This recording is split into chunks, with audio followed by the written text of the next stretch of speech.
আবারও সেই চিরচেনা দৃশ্য, বন্ধুদের নিয়ে ছোট ছোট দলে শিক্ষার্থীরা ছুটছেন ক্লাসরুমে, শ্রেণীকক্ষে পাঠদানে ব্যস্ত শিক্ষকরা। সকাল থেকে ঢাকা বিশ্ববিদ্যালয়ের সব বিভাগে দেখা গেছে এমন চিত্র। 112 দিন বন্ধ থাকার পর বিশ্ববিদ্যালয়টিতে ফের শুরু হয়েছে ক্লাস। প্রথম দিন উপস্থিতি কিছুটা কম থাকলেও সার্বিক পরিবেশে সন্তুষ্ট সবাই। একটু স্থবির হয়ে গিয়েছিল, মানে পড়াশোনা থেকেও আমরা একদম ডিটাচড হয়ে গিয়েছিলাম। এখন ক্লাসে এসেছি, আশা করছি যে আস্তে আস্তে আমরা নর্মাল লাইফে সবাই ব্যাক করতে পারবো। সবার সাথে অনেকদিন পর কথাবার্তা হচ্ছে, আবার ক্লাসের মানে নতুন করে ফিরে আসা অনেক দিন পরে, তো এইটাতে একটা মানে মানসিকভাবে একটা রিলিফ পাওয়া যাইতেছে। স্টুডেন্টরা মনে হয় এখনো সবাই ক্যাম্পাসে আসেনি, আর কি অনেক কম, মোটামুটি উপস্থিতি কম দেখা যাচ্ছে। আন্দোলনের পর আমি দেখছি যে সবারই আর কি এখন এক্সামস ক্লাসের প্রতি অনেকটা বেশি ইন্টারেস্টেড হয়েছে। তো ছাত্র রাজনীতি থাকবে, তবে এর একটা গুণগত পরিবর্তন দরকার।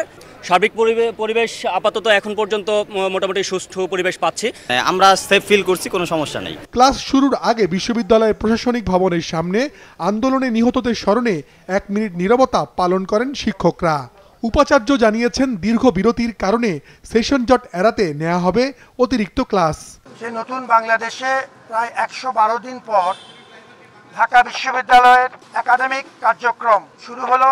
কিছু সময় আমরা পড়াশোনার মধ্যে থাকতে পারিনি, সেটি কি করে দ্রুত পুষিয়ে নেওয়া যায় সে বিষয়ে আমাদের কিছু পরিকল্পনা আছে। কিছু দ্বন্দ্ব তৈরি হয়েছে বিভিন্ন ক্ষেত্রে, সেটিও নিরসনে আমরা প্রয়োজনীয় পদক্ষেপ নেওয়ার চেষ্টা করছি। আজ প্রথম বর্ষ ছাড়া সব বর্ষের ক্লাস শুরু হয়েছে।